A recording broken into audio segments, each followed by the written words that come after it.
everyone, my name is James Madrano and welcome to my level. From the starting area, a player will see a temple in the distance which acts as a landmark. Breadcrumbs and leading lines from these fallen trees and rocks point the way forward.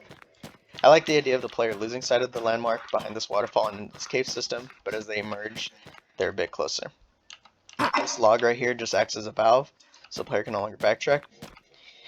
And as they progress forward, light from the temple courtyard will catch their attention. I like the idea of just giving the player a preview of what's ahead, and I also like the idea of this temple being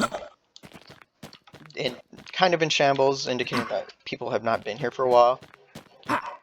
As they come down here, they'll find that a fallen pillar has opened the way forward. This architecture was just meant so that to give the player a preview of what's inside. Some of this rubble just acts as leading lines and pointing the player of where to go. This path is blocked off, so the player will drop into the temple courtyard, which is also another valve. This area I'm particularly proud of. The player will explore and find no way forward. This gate system that I implemented takes 3 buttons. As they press 1, they'll find that a light illuminates, indicating progress of some kind. As they traverse up and explore, they'll find a second one. This one does not illuminate a light, but because the statue it's connected to was broken and I wanted it to be a bit believable.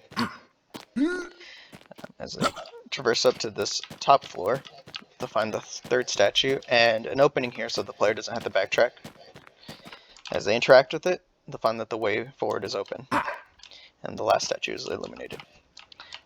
As the player looks down here, it's kind of dark and scary, but as they come down here, light illuminates, and the door closes, which is a valve. As they come down here, point the way, they'll come across this small platforming section, which was just to be an introduction to some of the platforming they'll be introduced or be shown to later. I like the idea of having these openings showing the player what's ahead.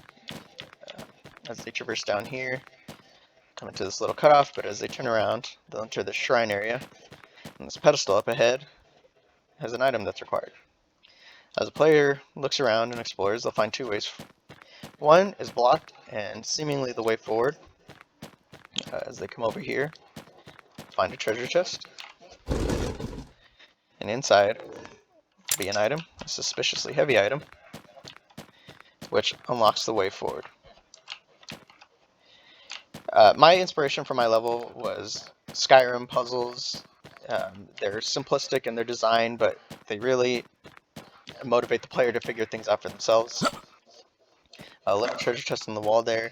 I just wanted to give players a little something for reward for exploring. So they'll find this item here. Again, nothing too hard. It's a box of some sort. And this is just meant so that the player doesn't have to backtrack. So they'll jump into here, which would be water. This area of the level, I wanted to focus on ramping up difficulty. So this section is just pathwaying, and then it transitions into this climbing section. The player will jump up onto this rock beam, and this other rock beam just acts as a leading line, pointing the player where to go. So they'll climb into this little cave, and as they come up,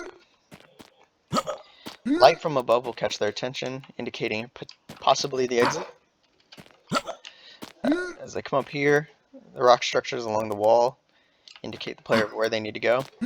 And this section I wanted to focus on jumping as the main mechanic. So some of these jumps are a little challenging, but the punishment for failing is just, a little start over. Nothing insane, you're not falling all the way back down. As the player jumps across, they'll see a broken bridge.